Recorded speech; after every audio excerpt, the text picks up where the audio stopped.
भारत माता की।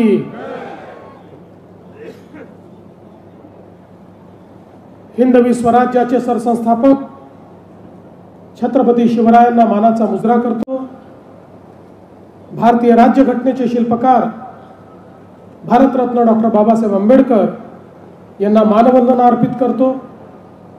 भगवान बिरसा मुंडा यांच्या चरणी नतमस्तक होतो आणि आजच्या या नगरपालिकेच्या प्रचार सभेमध्ये मंचावर उपस्थित असलेले आपले ज्येष्ठ नेते आणि माजी खासदार अशोकराव नेते, आपले लोकप्रिय आमदार डॉक्टर मिलिंद नरोटे, आमदार कीर्तिकुमार भांगडिया, रमेशजी बारसागडे, प्रशांतजी वाघरे, माजी आमदार डॉक्टर देवराव होळी, डॉक्टर नामदेवराव उसेंडी, या ठिकाणी गडचिरोलीच्या आपले उमेदवार श्रीमती प्रणोती निंबोरकर, माजी आमदार कृष्णाभाऊ गजबे, किसनजी नागदेवे, बाबूरावजी कोहळे, अरविंद सावकार पोरेड्डीवार, मेघराज गुटके, प्रकाश सावकार पोरेड्डीवार, प्रमोद पिपरे, अनिल कुनघाडकर, गोविंद सारडा,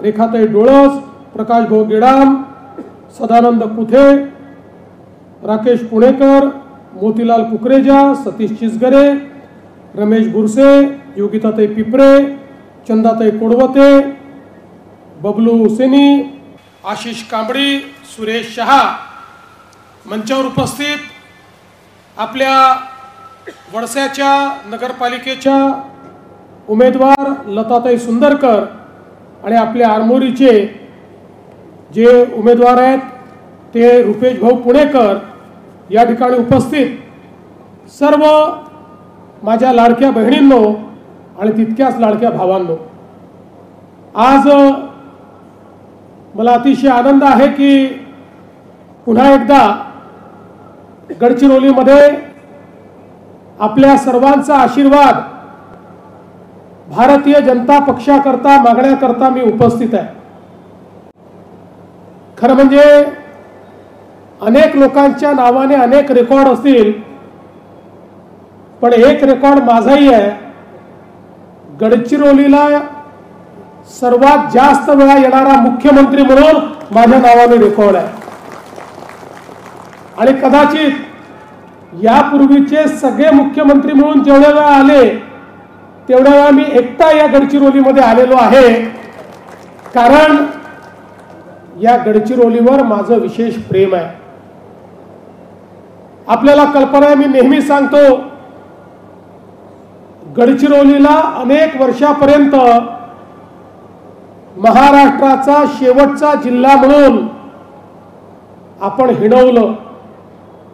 मंत्रालयामध्ये एखाद्याला शिक्षा द्यायची असेल तर त्याला सांगितलं जायचं, थांब तुला गडचिरोलीला पाठवतो। अशा प्रकारे गडचिरोलीला जाणीवपूर्वक मागास ठेवण्याचं एक षडयंत्र हे या महाराष्ट्रामध्ये अनेक राज्यकर्त्यांनी केलं। पण मला या गोष्टीचं समाधान आहे की जेव्हापासनं देशात मोदीजींचं सरकार आणि महाराष्ट्रामध्ये आपलं सरकार आलं, आमच्या अजेंड्यावर पहिल्या क्रमांकावर कुठला जिल्हा आला तर तो गडचिरोली जिल्हा आला। या जिल्ह्यातलं एक परिवर्तन आपण या ठिकाणी सुरू केलं। आज आपण बघा, मगाशी उल्लेख झाला, मागच्या वेळेस आपल्या आशीर्वादाने आपली नगरपालिका निवडून आली, आमच्या पिपरेताई या अध्यक्ष झाल्या त्या काळामध्ये, आणि मग मध्ये 3-4 वर्ष प्रशासकही होता। या सगळ्या काळामध्ये जेव्हा जेव्हा आम्हाला संधी मिळाली, पहिले मुख्यमंत्री म्हणून, मग पालकमंत्री म्हणून आणि आता पुन्हा मुख्यमंत्री म्हणून, जवळपास 700-800 कोटी रुपयाची कामं या ठिकाणी या गडचिरोलीमध्ये आपण केली आणि गडचिरोलीमध्ये या शहराला शहराचं रूप देण्याचा प्रयत्न हा आपल्या माध्यमातून झाला। बंधू भगिनींनो, मी आज निवडणुकीच्या प्रचाराकरता आलोय। गेले अनेक दिवस रोज प्रचाराकरता मी 5-6 सभा करतो, पण कुठल्याही सभेमध्ये कुठल्या पक्षावर व्यक्तीवर मी टीका करत नाही, मी कोणाचं उणं काढत नाही, मी कोणाला नावं ठेवत नाही, कारण मला नावं ठेवण्याची या ठिकाणी याकरता वेळ नाही की मी एक सकारात्मक अजेंडा घेऊन या निवडणुकीमध्ये उतरलेलो आहे, एक सकारात्मक मत मागण्याकरता आलेलो आहे। या ठिकाणी शहराच्या विकासाचा आराखडा तयार करून त्याचं ब्ल्यूप्रिंट तयार करून शहर कशा प्रकारे विकसित होऊ शकेल, शहरातल्या जनसामान्यांना गोरगरिबांना आपल्याला कशा प्रकारे चांगलं जीवनमान देता येईल याचा संपूर्ण खाका तयार करून या निवडणुकीमध्ये मी आलेलो आहे। आणि म्हणून आम्ही काय करणार आहोत, आम्ही काय केलंय याच्या आधारावर आम्ही मतदान मागतो, कोणाला नावं ठेवून या ठिकाणी मी मतदान मागत नाही। आणि बंधू भगिनींनो, आपण बघा माननीय मोदी साहेबांच्या नेतृत्वामध्ये सगळ्यात मोठं परिवर्तन काय आहे। एक काळ असा होता भारताच्या स्वातंत्र्यानंतर 60 वर्षापर्यंत आपल्या देशात जी सरकार होती त्या सरकारांना एक त्या ठिकाणी दिशा होती की भारत हा गावात राहतो, त्यामुळे गावाचा विकास केला पाहिजे। गावाचा तर विकास करणं योग्यच होतं, पण त्याच वेळी जी काही शहरं होती त्या शहरांकडे मात्र आपण दुर्लक्ष केलं। शहरांच्या विकासाची कुठली योजना सुरू झाली नाही। परिणाम काय झाला, अन्न वस्त्र निवारा शिक्षण आरोग्य रोजगार याच्या संधी शहरात असल्यामुळे गावातनं लोक शहराकडे गेले। लोक शहरामध्ये आल्यानंतर त्यांना राहायची जागा नव्हती, अतिक्रमण झाली, झोपडपट्ट्या तयार झाल्या, मिळेल तसे लोक राहू लागले। मग त्या ठिकाणी लोक आल्यामुळे पिण्याच्या पाण्याची व्यवस्था नाही, त्या ठिकाणी अनेक अडचणी पिण्याच्या पाण्याच्या तयार झाल्या।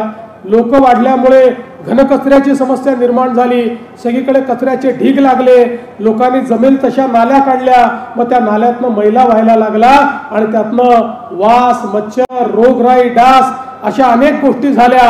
आणि हेच मैल्याचं पाणी पुढे आपल्या विहिरीमध्ये जायला लागलं, आपल्या तलावांमध्ये जायला लागलं, आपल्या नाल्यांमध्ये जायला लागलं, आपलं पाणी खराब झालं, आपलं जलस्रोत खराब झाले, आपल्या जमिनी खराब झाल्या।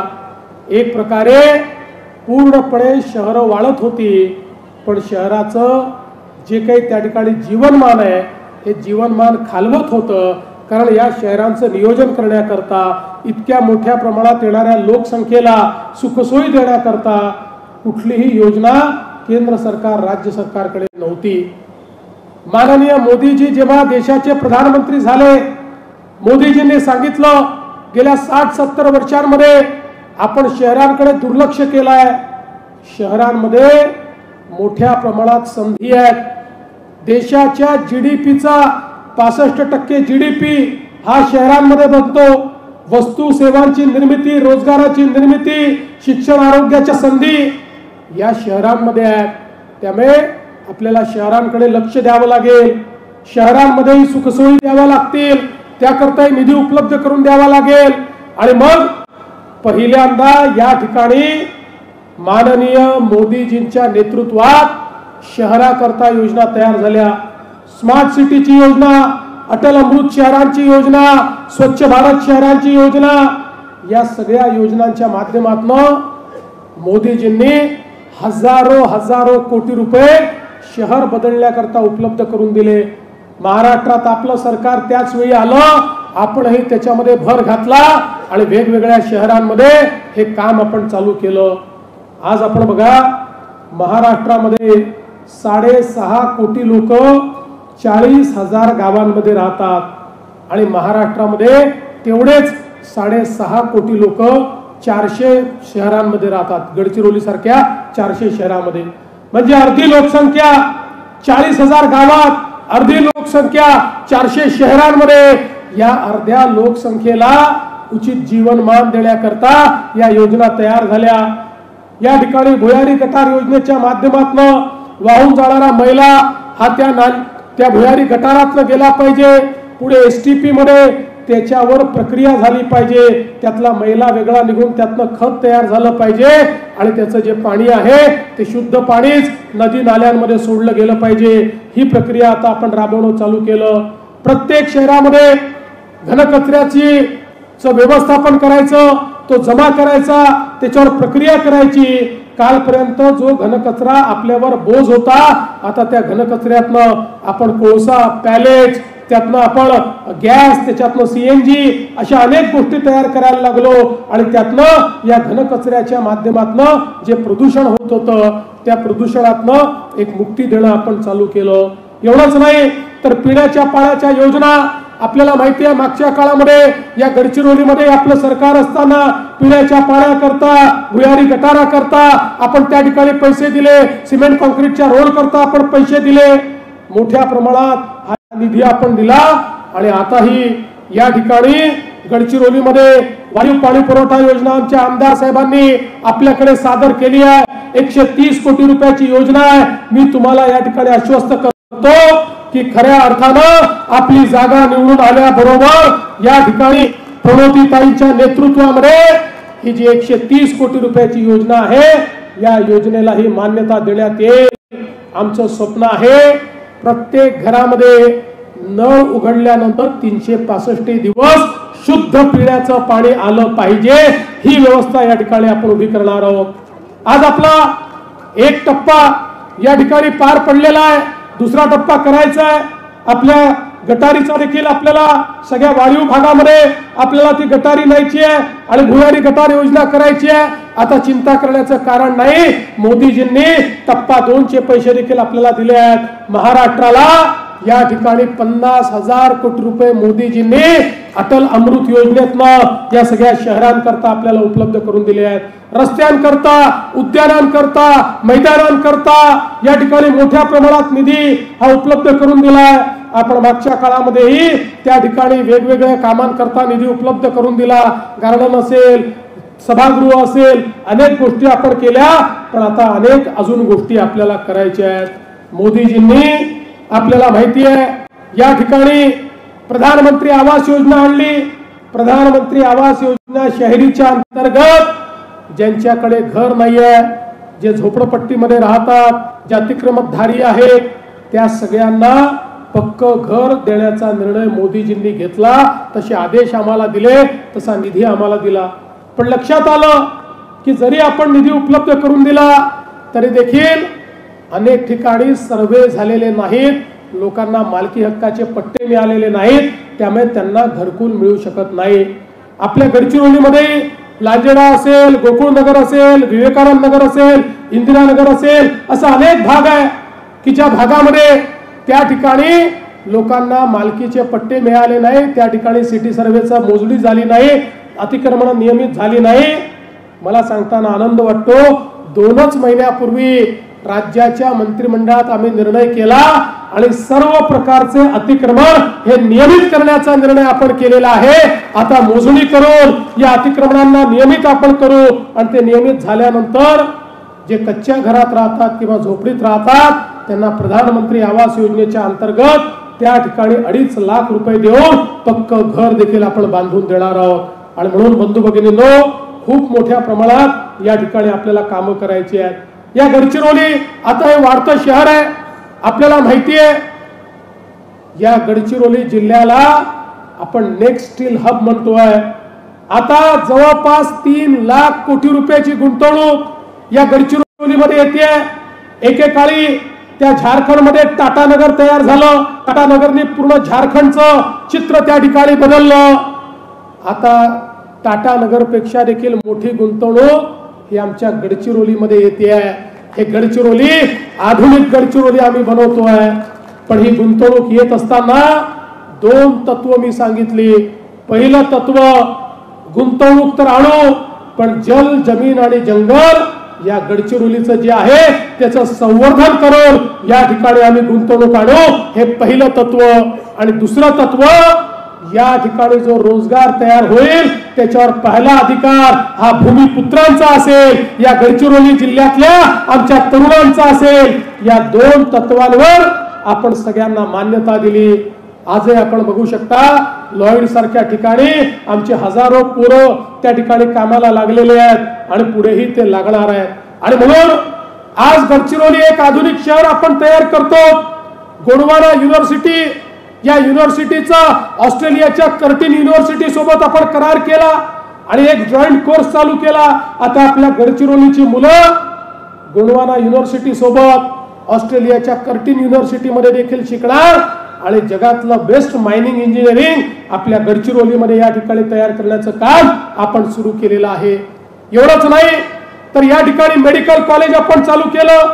आता या मेडिकल कॉलेजमध्ये त्याची नवीन बिल्डिंग आपण तयार करतो आणि सर्व प्रकारच्या सुपर स्पेशालिटी या मेडिकल कॉलेजमध्ये पुढच्या काळामध्ये आपण आणणार आहोत। गडचिरोलीतल्या कोणालाही गडचिरोलीच्या बाहेर जाण्याची आवश्यकता पडणार नाही, कोणाला नागपूरला जायची आवश्यकता पडणार नाही, कोणाला तेलंगणाकडे हैदराबादकडे जाण्याची आवश्यकता पडणार नाही।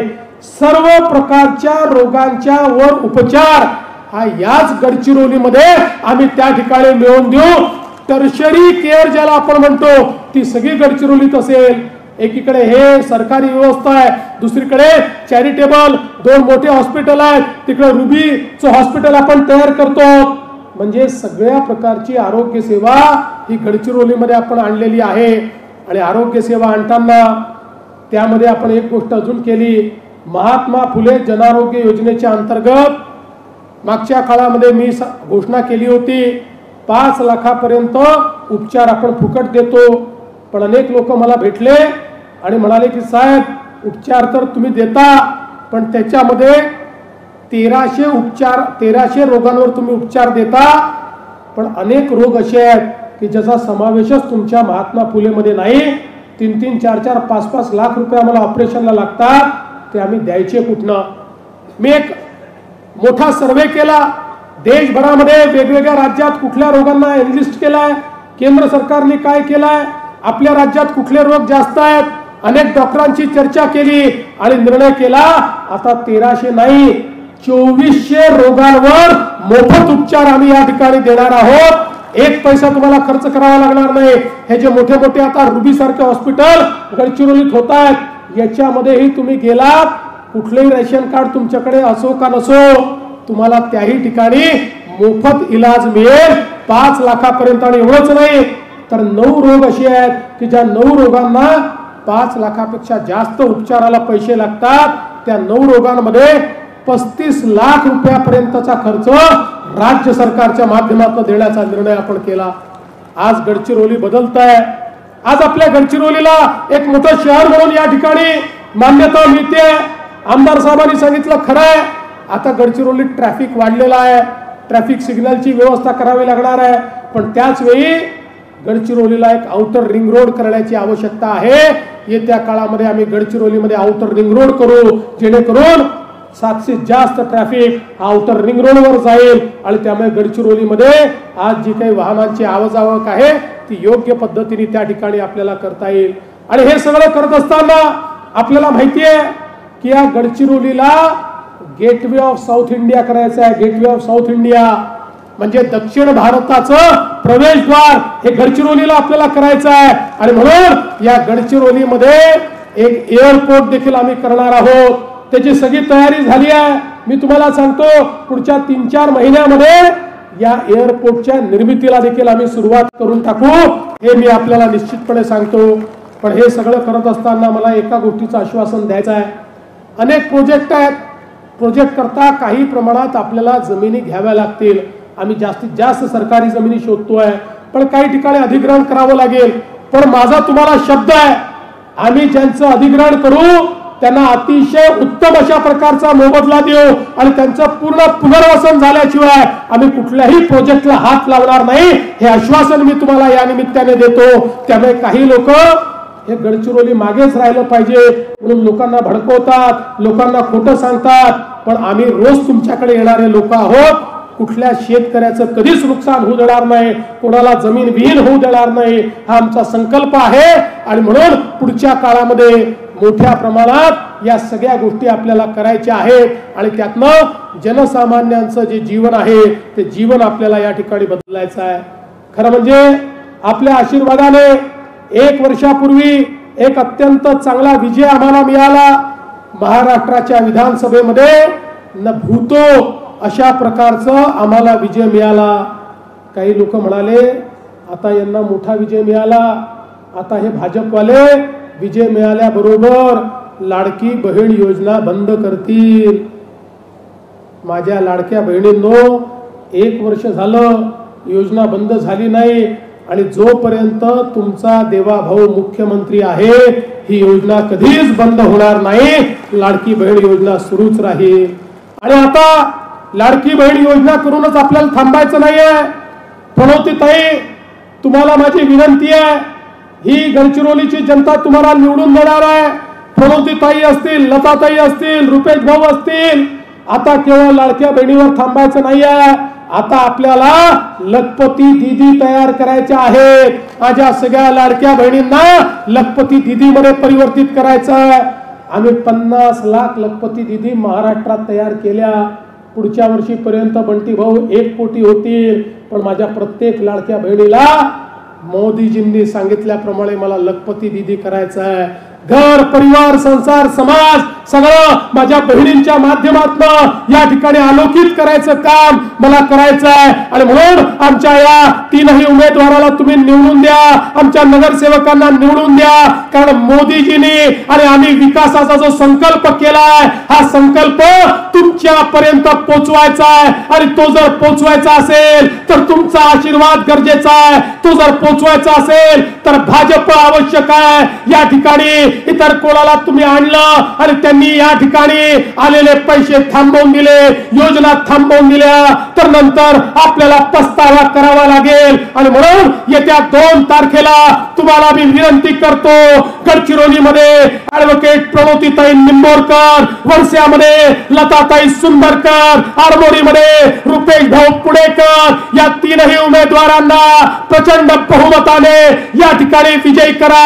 2 तारखेला कमळाची चिंता तुम्ही करा, पुढचे 5 वर्ष तुमची चिंता हा देवाभाऊ करेल, हा विश्वास तुम्हाला देतो आणि माझं बोलणं संपवतो। धन्यवाद। जय हिंद।